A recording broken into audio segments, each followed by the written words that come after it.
नमस्कार स्टूडेंट्स, मैं Gayatri Gehlot online classes में आपका हार्दिक स्वागत करती हूँ। जैसा कि आप जानते हैं, कोरोना की सेकंड लहर है जो बहुत ही ख़तरनाक है, युवाओं के लिए सबसे घातक। काफ़ी युवाओं को हमने आंखों देखा खो दिया है और इसी कोरोना काल में मुझे भी कोरोना हुआ। 15-20 दिन कोरोना की जंग जीत के मैं आपके सामने आज हाजिर हूँ ऑनलाइन क्लासेस में। आज मैं पूर्ण रूप से स्वस्थ हूँ, पर शारीरिक रूप से जो कमज़ोरी मेरे में आई है वो बहुत ही ज़्यादा है। लेकिन आपके वीडियो आप तक पहुंचाना भी बहुत ज़रूरी है, इसलिए मैं आज से आपकी पढ़ाई का पूरा ध्यान रखते हुए आपके जो बचा हुआ कोर्स अपन ने जो कॉलेज में कर लिया था उसका अब वापस शुरुआत कर रही हूँ। मुझे आशा ही नहीं, पूर्ण विश्वास है कि आप इस वीडियो को देखेंगे, इसको लाइक करके इसको सब्सक्राइब करें ताकि आने वाले टॉपिक की जानकारी आपको मिल सके। और मेरी एक हिदायत है आपसे कि आप ज़रूरी काम हो तो ही घर से बाहर निकलें, तो ही आप जाएं घर से बाहर, और कम से कम 2 नहीं तो 1 मास्क तो ज़रूरी लगाएं, क्योंकि अभी इस समय में कोरोना काल में मास्क तथा सोशल डिस्टेंसिंग बहुत ज़रूरी है। तो इससे मुझे ज़्यादा समझाने की ज़रूरत नहीं है, आप लोग खुद काफ़ी समझदार हैं। आज अपन पढ़ेंगे साइकोलॉजी सब्जेक्ट यानी चाइल्डहुड एंड ग्रोविंग अप का सेकंड जो यूनिट है, जिसका एक टॉपिक अपना बच गया था किशोरावस्था और उसकी विशेषताएं। तो आज हम किशोरावस्था के बारे में पढ़ेंगे, किशोरावस्था, उसका अर्थ और किशोरावस्था की विशेषताएं, जो अपना सेकंड यूनिट का लास्ट टॉपिक है। किशोरावस्था शब्द एडोलेसेंस का हिंदी रूपांतरण है। एडोलेसेंस की उत्पत्ति लैटिन भाषा से हुई, जिसका हिंदी रूपांतरण है किशोरावस्था। जैसा कि आपको मैंने पहले बताया था शैशवावस्था और बाल्यावस्था के बारे में, कि परिवार जो है समाज की सबसे छोटी इकाई है। परिवार से निकलकर जब बालक समाज में प्रवेश करता है तो वो अपना ग्रुप, बच्चों के साथ खेलने का समूह और लोगों से इंटरेक्ट करके अपने अपने समूह बनाता है और उनके साथ खेलने कूदने और अपना सामाजिक विकास बच्चे का होता है। उसके बाद में बालक प्रवेश करता है किशोरावस्था में। किशोरावस्था जीवन का बहुत तूफानी काल है, जिसमें बच्चे के शरीर का, बालक या बालिका, उसका शरीर का शारीरिक तथा मानसिक विकास होना शुरू होता है। अब किशोरावस्था के बारे में मैं अगर कहूँ तो अलग अलग मनोवैज्ञानिकों की अलग अलग धारणाएं हैं। कई वैज्ञानिक कहते हैं कि किशोरावस्था वो तूफानी अवस्था है जिसमें बालक का एकाएक परिवर्तन हो जाता है। कोई कहता है रातों रात शारीरिक परिवर्तन हो जाता है। तो अलग अलग वैज्ञानिकों की अलग अलग राय है। एडोलेसेंस शब्द का जो हिंदी रूपांतरण जो किशोरावस्था का हम कहेंगे, उसका है परिपक्वता की और बढ़ना, यानी टू ग्रो टू मैच्योरिटी। यानी एक बालक जो बाल्यावस्था से गुजर के किशोरावस्था में जब प्रवेश करता है तो उस बालक में मैच्योरिटी आ जाती है, वह बालक समझदार बन जाता है। किशोरावस्था में बालक एक विद्वान है, कारमाइकल, मनोवैज्ञानिक कारमाइकल कहते हैं कि किशोरावस्था जीवन का वह काल है जहाँ वह किसी अपरिपक्व व्यक्ति का शारीरिक तथा मानसिक विकास की सीमा जो है चरम सीमा पर रहती है और उनका शारीरिक तथा मानसिक विकास चरम सीमा की ओर बढ़ता है। कई विद्वानों ने यानी अपने मनोवैज्ञानिकों ने किशोरावस्था के काल को 13 से 21 वर्ष की उम्र बताया है। यानी 13 से 21 वर्ष की उम्र का काल है वो किशोरावस्था का काल या किशोरावस्था का समय कहा जाता है। मनोवैज्ञानिकों के अनुसार किशोरावस्था है जो यौनिक परिपक्वता से प्रारंभ होती है और वैधानिक परिपक्वता पर ख़त्म हो जाती है। यानी सेक्सुअल मैच्योरिटी से शुरू होके लीगल मैच्योरिटी पर समाप्त हो जाती है, यानी ख़त्म हो जाती है। हमारे मनोवैज्ञानिक कहते हैं कि केवल 13 वर्ष का होने से किशोरावस्था शुरू नहीं हो जाती, उसके लिए बालक तथा बालिका के शारीरिक तथा मानसिक परिवर्तन का होना परम आवश्यक है, क्योंकि यौनिक परिवर्तन तथा उनसे उत्पन्न होने वाले मनोवैज्ञानिक, सामाजिक, संवेगात्मक परिवर्तन होते हैं वो किशोरावस्था के परिपक्वता की ओर उन्हें अग्रसर करता है। किशोरावस्था के इस जो परिवर्तन की स्थिति है, उस परिवर्तन की स्थिति में बालक के विद्यालय में उनके शिक्षक, घर में उनके माता पिता, दादा दादी, बड़े जो भी हैं उनके, वो सभी लोग बालक के कल्याण में रुचि रखते हैं, क्योंकि किशोरावस्था वो अवस्था है जिसमें बालक जैसा उनके माता पिता एक दोस्त बनकर उस बालक को अपने वो कुम्हार जैसे मिट्टी के घड़े को डालता है, वैसे अगर डालेंगे तो बच्चा उसी के जैसा बन जाएगा। कहते हैं कि किशोरावस्था में अगर एक बार पाँव फिसल गया तो बच्चा वापस सुधर नहीं सकता।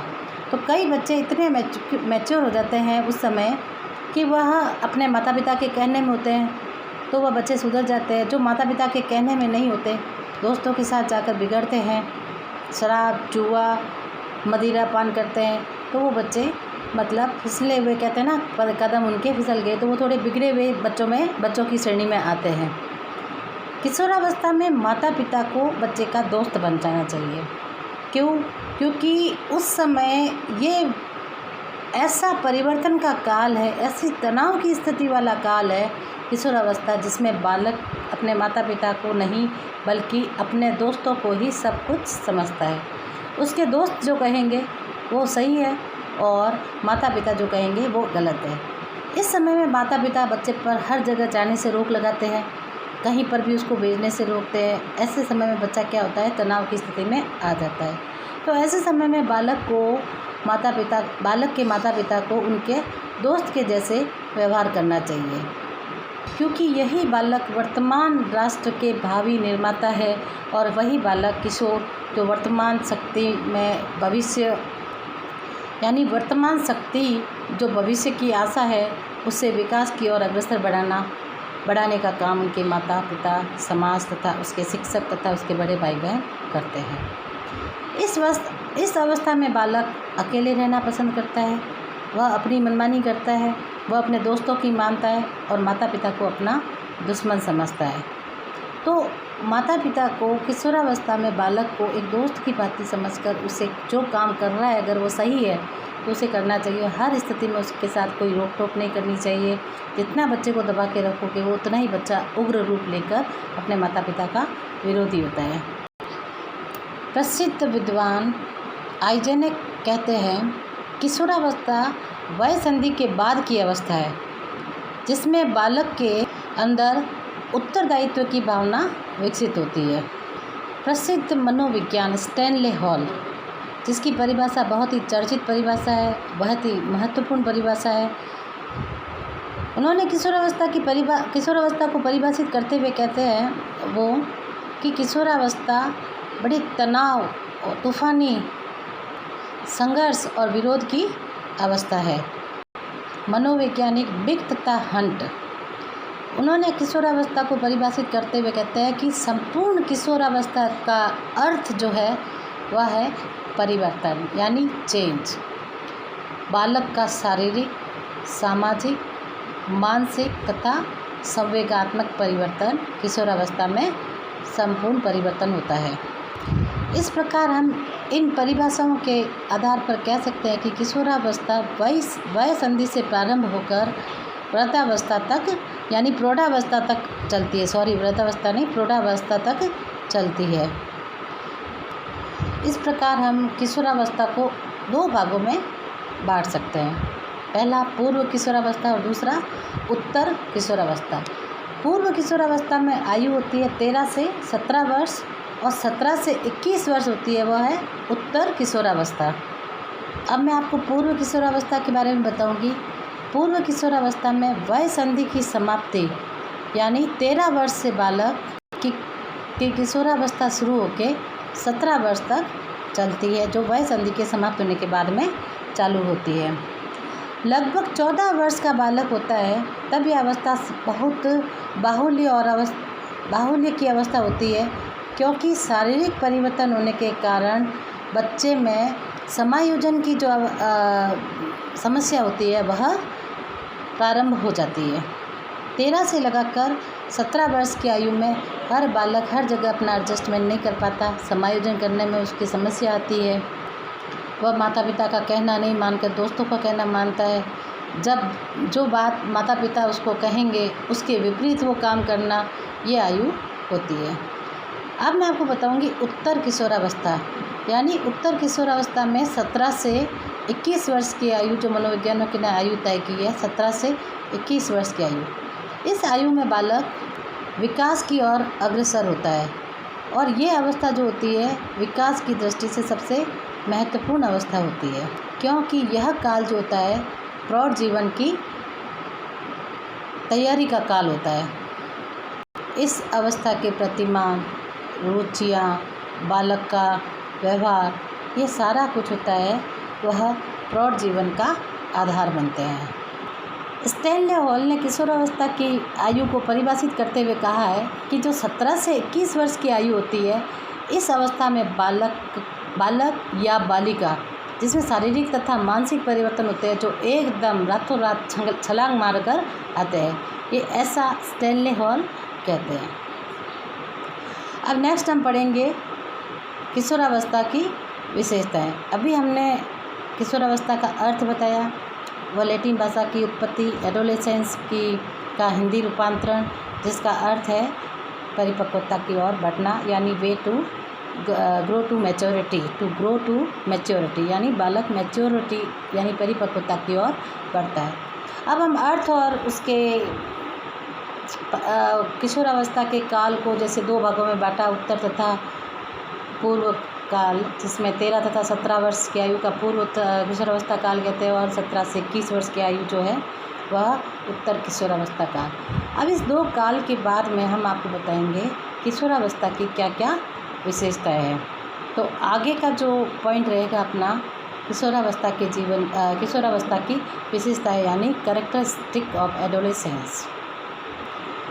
यहाँ किशोरावस्था की विशेषताओं के बारे में स्टैनले हॉल कहते हैं कि किशोरावस्था जो है वह एक नया जन्म है, बालक तथा बालिका का नया जन्म है, क्योंकि इसी अवस्था में बालक के उच्चतर तथा श्रेष्ठ जीवन के दर्शन होते हैं कि बालक उच्चतर बनता है, कितना उच्च आगे बढ़ता है, कितना श्रेष्ठ होता है, कितना मनोवैज्ञानिक होता है, कितना दार्शनिक होता है, क्या करता है क्या नहीं करता है।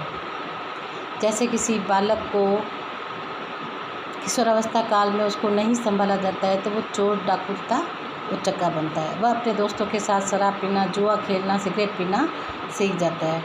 और अगर माता पिता के कहने में हो और माता पिता उसका एक दोस्त की बातें ख्याल रखे तो वही बच्चा आगे चलकर एक भावी राष्ट्र का निर्माता होता है, उच्च आदर्श बनता है, एक अच्छा बालक तथा बालिका साबित होती है। बिग तथा हंट ने किशोरावस्था की विशेषताओं के बारे में बताई है कि इस समय बालक का सामाजिक, मानसिक तथा संवेगात्मक परिवर्तन होता है। सारा संपूर्ण सर्वांगीण विकास जो कहते हैं वह किशोरावस्था के समय होता है। सबसे पहला पॉइंट जो किशोरावस्था की विशेषता है, उसमें सबसे पहला पॉइंट हम लेंगे परिवर्तन की अवस्था, यानी द पीरियड ऑफ चेंज। क्योंकि इस आयु में बालक का शारीरिक, सामाजिक तथा संवेगात्मक परिवर्तन होता है।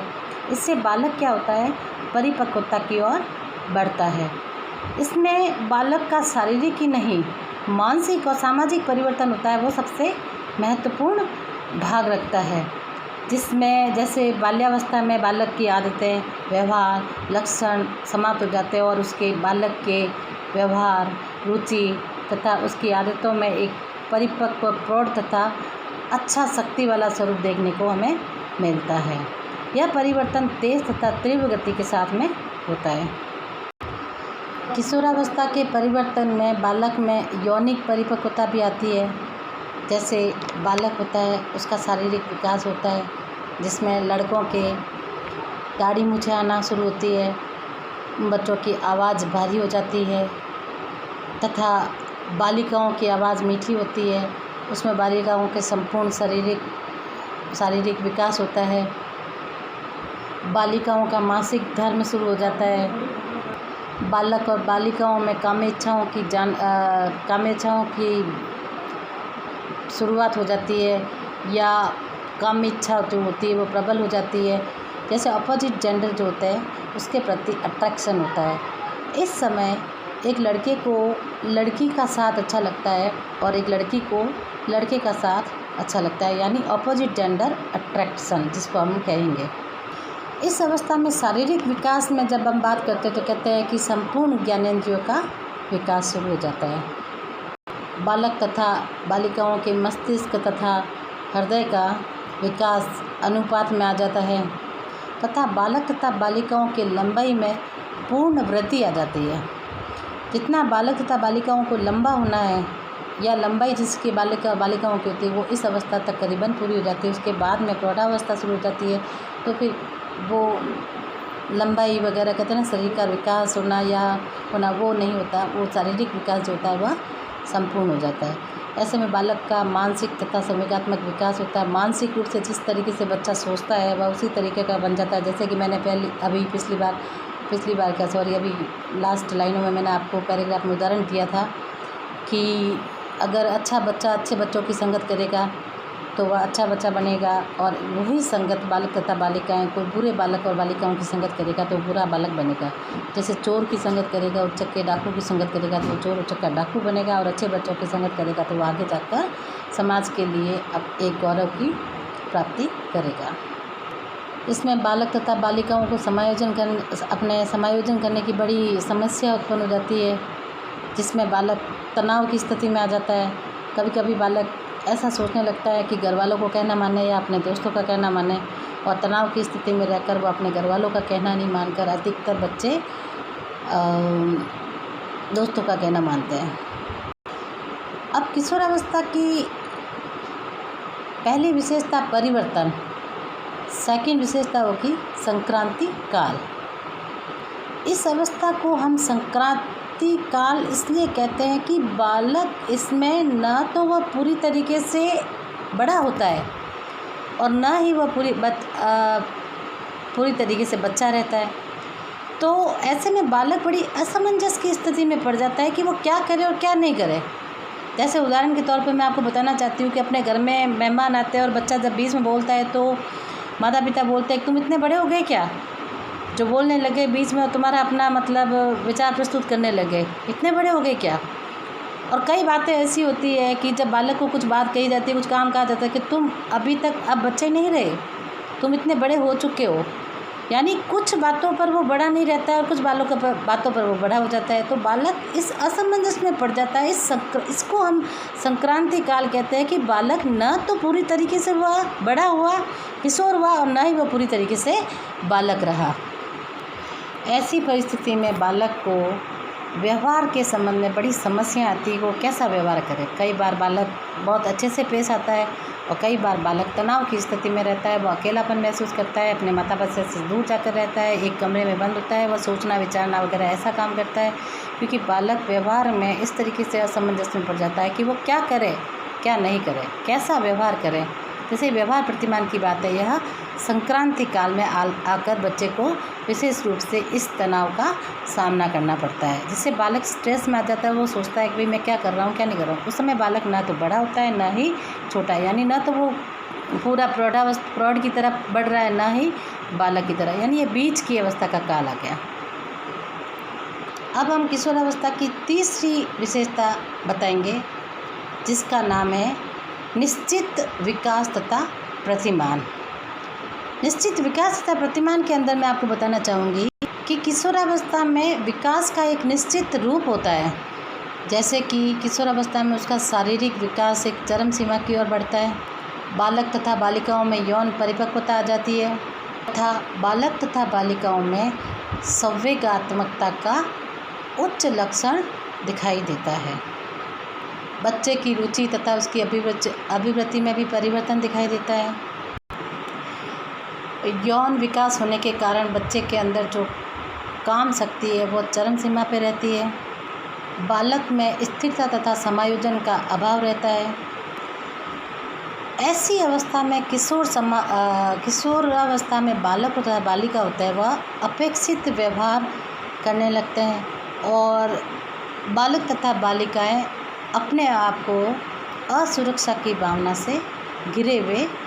पाता है। अब किशोरावस्था की जो चौथी विशेषता है वह है शैशवावस्था की पुनरावृत्ति। प्रसिद्ध मनोवैज्ञानिक रॉस, उन्होंने किशोरावस्था को शैशविक अवस्था का पुनरापरावर्तन का काल कहा है। यानी इस अवस्था में बालक को शैशवावस्था की पुनरावृत्ति का काल कहा है, क्योंकि इसमें बालक में वह लक्षण दिखाई देते हैं जो शैशवावस्था में बालक करता था। यानी शैशवावस्था वाले लक्षण जो है बालक का उसमें वापस किशोरावस्था में दिखाई देने लगते हैं। जैसे किशोर भी शिशुओं के समान आकर्षण का केंद्र बनना चाहते हैं, किशोरियाँ भी शैशवावस्था की बालिकाओं में कामुकता होती है, एक माँ के जैसी होती है, जो किशोरावस्था में उन्हें विपरीत लिंग की तरफ आकर्षित करती है। अतः हम कह सकते हैं कि किशोरावस्था शैशवावस्था की पुनरावृत्ति का काल है। किशोरावस्था की पांचवी विशेषता है वह है आदर्शवाद तथा वीर पूजा की अवस्था। जब किशोर अपने आदर्शों के अनुसार अपने दायित्वों का निर्वाह नहीं कर पाता तो उसमें असंतोष तथा विद्रोह की भावना उत्पन्न होने लग जाती है। वीर पूजा की भावना का विकास भी इसी काल में होता है। इस समय बालक में सामाजिकता होने के कारण बालक अनेक व्यक्तियों के संपर्क में आता है। जब बालक अनेक व्यक्तियों के संपर्क में आता है तो कुछ व्यक्तियों के व्यक्तित्व से बालक प्रभावित होता है, और जिस व्यक्ति के व्यक्तित्व से वो प्रभावित होता है उसी व्यक्ति के आदर्श को लेकर बच्चा अपने जीवन का आदर्श बनाना, उसको अपना मार्गदर्शन बनाना चाहता है। उसको अपने जीवन का आदर्श तथा मार्गदर्शक बनाकर अपने जीवन की दिशा अपने आप तय करता है। और ये आदर्श जो है किशोर को अपने ही घर में उसके माता पिता, उसके भाई, मित्र तथा विद्यालय में उसके शिक्षकों के द्वारा प्राप्त होता है। शिक्षक तथा माता पिता के द्वारा तो बहुत ही अच्छे आदर्श प्राप्त होते हैं, बट जो मित्रों की बात हुई है तब कहते हैं ना, संगी साथी जो होते हैं वह बड़ा सबसे ज़्यादा बालक के दिमाग को, मन मस्तिष्क को प्रभावित करने वाला काम करते हैं। अच्छे दोस्त अच्छी संगत, बुरे दोस्त बुरी संगत। तो इस समय बच्चे का सबसे ध्यान रखने वाली अवस्था है, सबसे ज़्यादा बच्चों के ऊपर ध्यान देने वाली बात है कि बालक को जहाँ तक हो सके अच्छी से अच्छी किताबें पढ़ने के लिए दिया जाए। उनका समय अकेलेपन में ना व्यतीत करके उसके साथ माता पिता दोस्त बनकर रहें, और इस काल में माता पिता के दोस्त बनने के बाद में बच्चे को थोड़ा संगीत सुनने का कहें, उसको न्यूज़पेपर, समाचार पत्र पत्रिका करने दें, उसको मित्रों का साथ है जो कम से कम कराएं, जो अच्छे मित्र अच्छी संगत के दोस्त है उसी दोस्तों के साथ रहने दें। क्योंकि जब वो अपने जीवन का आदर्श व्यक्ति के व्यक्तित्व से प्रभावित होकर जो बनाता है, तो बुरी संगत में रहेगा तो वह बच्चा बुरा बालक बनेगा। चोरी करना, शराब पीना, उद्दंडता करना, उग्र स्वभाव, ये सारा मित्र मंडली के अनुसार प्रभावित होता है। अब नेक्स्ट जो विशेषता है वह है समूह की महत्वता, यानी इम्पोर्टेंस ऑफ द ग्रुप। बच्चे का जैसा समूह होगा बालक के अंदर वैसे ही सोच, वैसे ही विचार, जैसे बालक का समूह होगा किशोर का, वैसे ही उसके अंदर वही विचार उसको प्रभावित करते हैं। क्योंकि ऐसे समय में बालक अपने परिवार के साथ ना रहकर अपने मित्र मंडली के साथ रहना पसंद करता है, और मित्र मंडली में वह अपने आप को एक नेता समझता है। वो सोचता है जो मैं कहूँ वही सही है। नेतागिरी करने की आदत इसी अवस्था में होती है।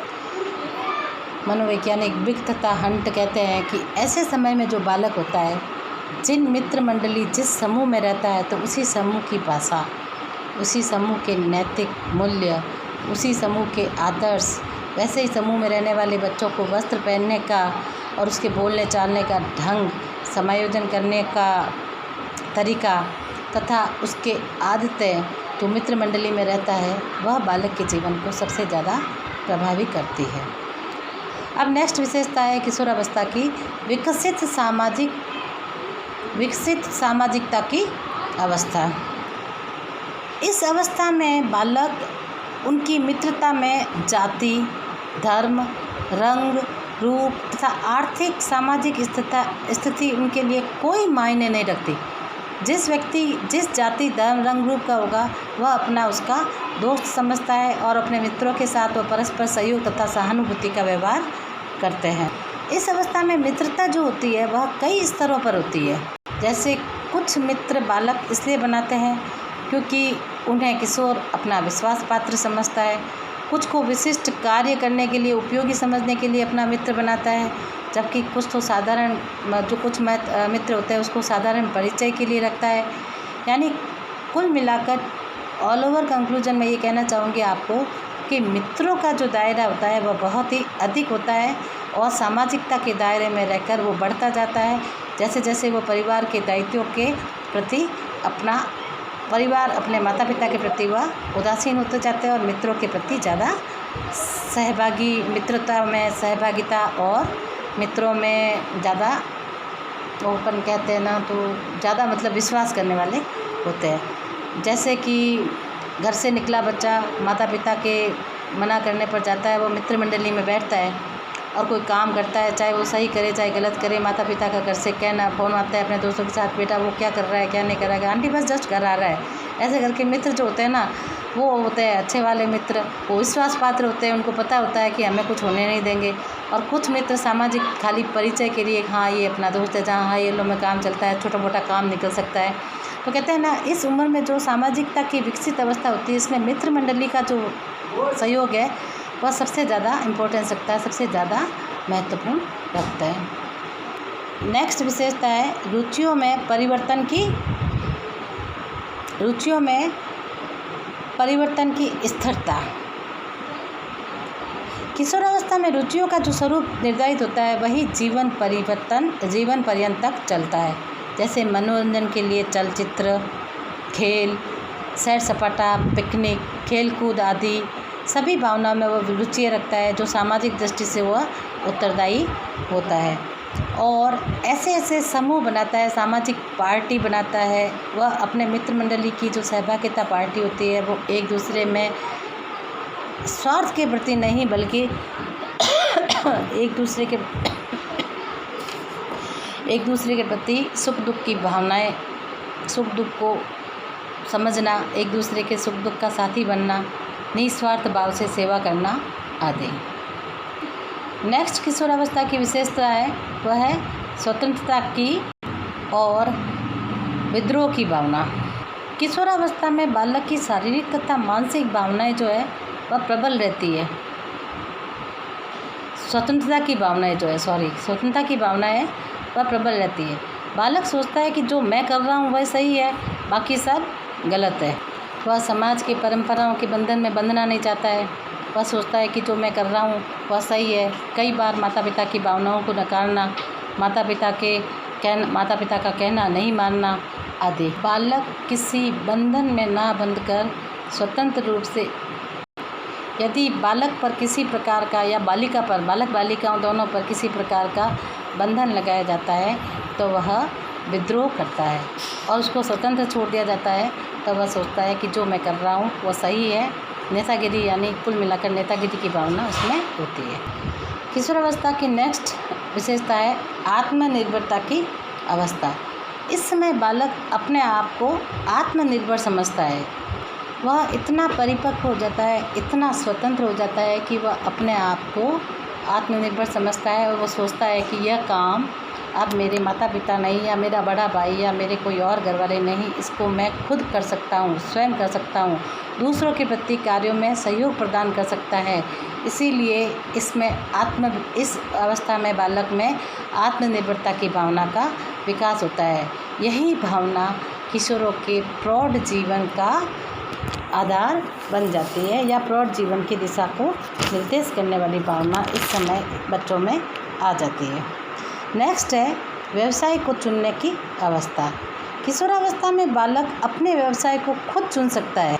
वह अपने शारीरिक, मानसिक तथा शैक्षिक क्षमताएं जो कैपेसिटी उसके अंदर है उसमें अपनी योजना अनुसार अपना व्यवसाय वह खुद चुनकर आत्मनिर्भर होना चाहता है। इस व्यवसाय में बच्चा जो युवा है वह तनावग्रस्त हो जाता है। ऐसे में उसे सही मार्गदर्शन नहीं मिल पाता तो बच्चा अपराध की स्थिति में चला जाता है और बेरोजगारी, वर्तमान में युवाओं में तनाव तथा अपराध की संख्या में बड़ी वृद्धि होती है। जैसे कई बार हम देखते हैं किशोरों में कि बच्चा किसी सब्जेक्ट में रुचि नहीं रखता और उसके माता पिता उसे वो सब्जेक्ट दिलाना चाहते हैं तो कई बार वो विद्रोह करता है, तनाव में आ जाता है, क्योंकि बच्चे को ज़्यादा साइंस पढ़ने में रुचि नहीं होती है। फिर भी माता पिता बोलते हैं भाई तुम साइंस लो, तुम्हें डॉक्टर बनाएंगे, जबकि साइंस में उसे आता जाता कुछ नहीं, उसको इंटरेस्ट ही नहीं है, तो भी माता पिता बोलते हैं तुम साइंस लो। जबकि वो बैंक में काम करना चाहता है या किसी अकाउंट में काम करना चाहता है, बिज़नेस करना चाहता है, तो वो कॉमर्स लेना चाहता है, तो माता पिता के कहने से वह साइंस दिला देते हैं, तो फिर बच्चा वो कुछ नहीं कर पाता है, आगे नहीं बढ़ने से वह फेल होता जाता है, फिर वो बेरोजगारी का एक उदाहरण बनता है, जिससे वह तनाव में होता है। जब बेरोजगारी होती है तो अपराध तो निश्चित ही संभव है। नेक्स्ट पॉइंट ही अपना यही है किशोरावस्था का कि अपराध की प्रवृत्ति का विकास। इस अवस्था में अगर बालक का ध्यान ढंग से नहीं रखा जाता है तो वो अपराध की प्रवृत्तियों की ओर सबसे पहले आगे बढ़ता है, क्योंकि किशोरावस्था में जो अपराध की प्रवृत्ति होती है वह उसके जीवन का सबसे नाजुक समय होता है। पक्के अपराधियों की जो संख्या होती है वह उसके अपने व्यावसायिक जीवन की गंभीरतापूर्वक उसको प्रभावित करती है, गंभीरतापूर्वक उसमें बच्चे में वह चीज़ प्रारंभ होती है। किशोरों में जो संवेगात्मक अस्थिरता पाई जाती है, जैसे निराशा, असफलता, प्रेम का अभाव, बेरोजगारी, माता पिता का नियंत्रण, महत्वाकांक्षाओं की पूर्ति नहीं होना, ऐसे कारण होते हैं जिसमें किशोर विचलित हो जाता है और वह अपराध की ओर प्रेरित होता है। जब बच्चा बेरोजगार होता है या उसका बिजनेस नहीं चल पाता है या पैसों की किसी तरीके से उसे हानि होती है तो मतलब वो तनाव में रहता है, तनाव होता है, तब किसी प्रकार का वह अपराध करता है। किशोरावस्था की नेक्स्ट विशेषता है स्थिति तथा महत्व की अभिलाषा। यानी समाज में जब वह प्रौढ़ावस्था की और किशोरावस्था से प्रौढ़ावस्था की ओर बढ़ता है तो उस समय उसमें उसके परिवार, उसके मित्र, उसके जो दोस्त है, उन सब की स्थिति और उनकी महत्वता बहुत ही ज़्यादा ज़रूरी है कि वह व्यक्ति श्रेष्ठतम रूप से किस प्रकार कैसे व्यक्ति को वह स्वीकार करना चाहता है। नेक्स्ट विशेषता है बच्चे की जो किशोरावस्था की, वह है प्रौढ़ जीवन के तैयारी की प्रारंभिक अवस्था। इस अवस्था की नेक्स्ट विशेषता है ईश्वर तथा धर्म में विश्वास। बाल्यावस्था में बालक ईश्वर तथा धर्म के प्रति अधिक समर्पित नहीं होते, लेकिन धीरे धीरे वह बालक ईश्वर की सत्ता यानी जिसके तहत नियमों और सिद्धांतों को वो जानकर बालक किसी भी धर्म को या धर्म की ओर या धार्मिक या आध्यात्मिक कार्य की ओर उसका रुझान बढ़ जाता है। जब बालक छोटा होता है तो वो खुद आध्यात्मिकता, धर्म, जाति, रंग, वेद कुछ भी नहीं समझता है, लेकिन जब बड़ा हो जाता है वो ईश्वर की तरह आध्यात्मिक भाव में वह व्यक्ति ध्यान रखना प्रारंभ कर देता है। नेक्स्ट है जीवन दर्शन का निर्माण। प्रौढ़ावस्था की ओर आधारित होने वाले बच्चे अपने मूल्यों का आधार समझकर अपने जीवन का दर्शन बना लेते हैं, जिसके तहत वह ऐसे नियमों तथा सिद्धांतों का निर्माण करते हैं जिसमें सहायता से वह जीवन सफल होता है। और नेक्स्ट जो किशोरावस्था की विशेषता है वह है यौन भावना की जागृति। इस अवस्था में किशोरावस्था का जो महत्वपूर्ण विकास होता है, लैंगिक विकास, वो पूरी तरीके से हो चुका होता है, जिससे उसके प्रजनन अंगों में वृद्धि होती है और प्रजनन शक्ति इस अवस्था में बालक की आ जाती है, जो यौन विकास की ओर उसको अग्रसर करती है। नेक्स्ट किशोरावस्था की जो विशेषता है वह विशेषता है स्वप्रेम। स्वप्रेम यानी किशोरावस्था में जब प्रारंभिक यौन विकास होता है तो किशोर किशोरियाँ स्वप्रेमी हो जाते हैं। यानी स्वप्रेमी मीन्स वह अपने आप से प्यार करना अपने आप को ही प्यार करना शुरू कर देते हैं। जैसे कि बालक और बालिकाएं दोनों चाहते हैं कि हम सुंदर दिखना चाहें। सुंदर दिखने के लिए वह कई प्रयास करते हैं। बालिकाएं सुंदर दिखने के लिए वह सजती है, संवरती है, मेकअप करती है, गालों पे होठों पे लिपस्टिक लगाती है, काजल निकालती है, बाल अच्छी तरीके से संवारती है। उसी तरीके से किशोर भी अपने बाल संवारते हैं, अपने दाढ़ी मूँछों को ढंग से सुधार के रखते हैं। उनको सेविंग का अलग अलग तरीका अपनाते हैं कि मुझे किस तरीके की सेव करनी है, मुझे मूँछें रखनी है या क्लीन सेव रहना है, मैं किस तरीके से सुंदर रह सकता हूँ। और सुंदर होने के लिए वो अपने वस्त्रों का खुद चयन करते हैं। बालिकाएं सलवार सूट में अच्छी लगती है या छोटे वस्त्रों में अच्छी लगती है या फ्रॉक में अच्छी लगती है, तो वो अपने वस्त्र खुद चूज़ करती है। उस समय उनके माता पिता बोलते हैं ऐसे छोटे कपड़े नहीं पहनना चाहिए, अब तुम बड़ी हो गई हो, तो वो ऐसे में वो उसका विरोध करती है। बस उसे इतना पता होता है कि मैं खुद कैसे सुंदर दिखती हूँ। बालिकाओं में ये दोनों में भी ये होता है कि मोटा तथा मोटी नहीं दिखना चाहिए, वह सुंदर तथा पतली स्लिम दिखनी चाहिए। इसीलिए बालिकाएं डाइटिंग स्टार्ट कर देती है। तो अब तो लड़के भी डाइटिंग स्टार्ट कर देते हैं, सोचते किस तरीके से हमारी वेस्ट पतली हो, हम कैसे मतलब स्लिम दिखें, कैसे हमारी बॉडी खूबसूरत दिखे। तो इस अवस्था में बालक जो है वह स्व प्रेम यानी अपने आप से प्रेम करना स्टार्ट कर देते हैं। नेक्स्ट सेकंड लास्ट जो विशेषता है किशोरावस्था की वह है समलिंगीय कामुकता। इस अवस्था में बालक जो अपनी उम्र का बच्चा होता है, बालक तथा बालिका, उसमें क्या होता है अपने बच्चों के जैसे अपने दोस्तों के साथ घूमना, अपने उम्र के लोगों के साथ घूमना, खाना पीना और उनके साथ बातचीत करना वह बहुत ही पसंद करते हैं। और लास्ट जो उसकी विशेषता है वह है विषमलिंगीय कामुकता। इस अवस्था में जब बच्चे का पूर्ण रूप से शारीरिक, मानसिक तथा संवेगात्मक विकास हो चुका होता है, तब विषमलिंगीय कामुकता उन लोगों में आती है। बालक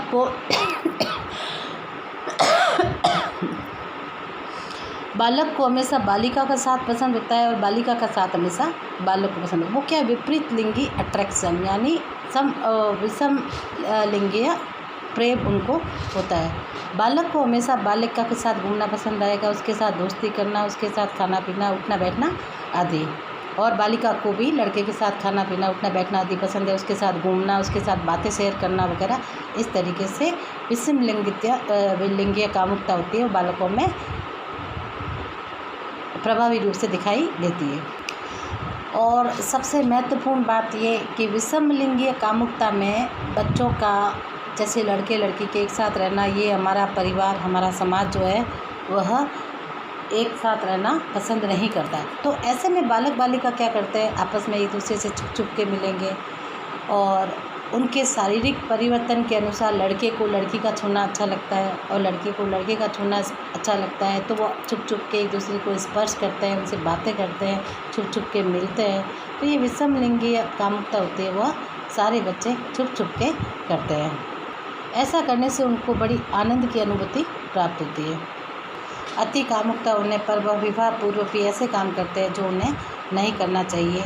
तो ऐसे में माता पिता का विद्रोह, घर में तनाव, घर में अपराध वाली जो बात होती है, तब घर में जो तनाव की स्थिति होती है तो बालकों में होती है।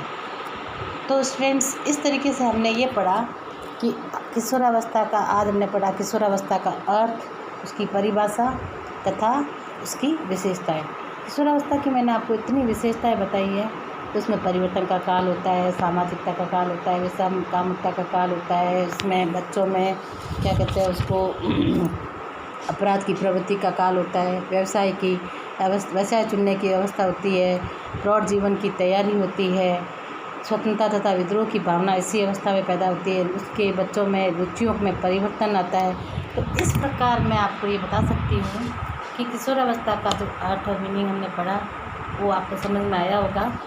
आप इसको वीडियो को देखिए ज़रूर, इस वीडियो को आप सुने, इसको लाइक करें और घंटी का बटन दबाएं तथा सब्सक्राइब करें ताकि आगे आने वाले वीडियो आपको आसानी से प्राप्त हो सके। नमस्कार, नेक्स्ट वीडियो में फिर मिलेंगे अपन यूनिट 3 के साथ, जिसका टॉपिक है बुद्धि तथा मापन। उसका स्टार्टिंग हम कल करेंगे। आज के लिए इतना ही, धन्यवाद।